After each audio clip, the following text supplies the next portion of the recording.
বানিয়াচং থানা জ্বালিয়েছি, SI সন্তোষকে পুড়িয়েছি।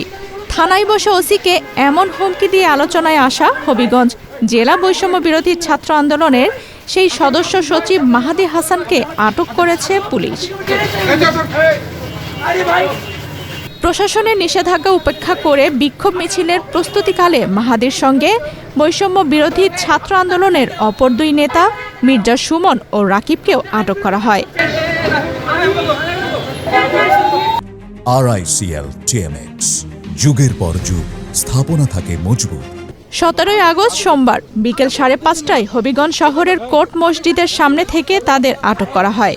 Load shedding, বিদ্যুতের মূল্যবৃদ্ধি, গ্যাস সংকট নিরসন এবং নিত্য প্রয়োজনীয় দ্রব্যমূল্যের অস্বাভাবিক দাম বৃদ্ধির প্রতিবাদে সর্বস্তরের ছাত্র জনতার ব্যানারে তারা এই বিক্ষোভ মিছিলের আয়োজন করার চেষ্টা করছিল।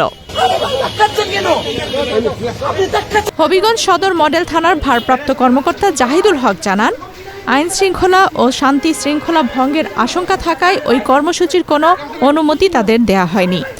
প্রশাসনের নিষেধাজ্ঞা উপেক্ষা করেই তারা সেখানে জড়ো হওয়ার চেষ্টা করলে ঘটনাস্থল থেকে এই 3 জনকে আটক করে পুলিশ।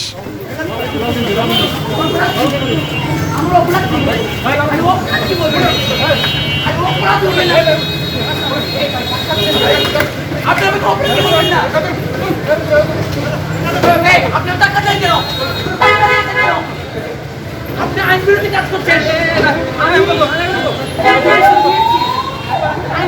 করছেন কেন?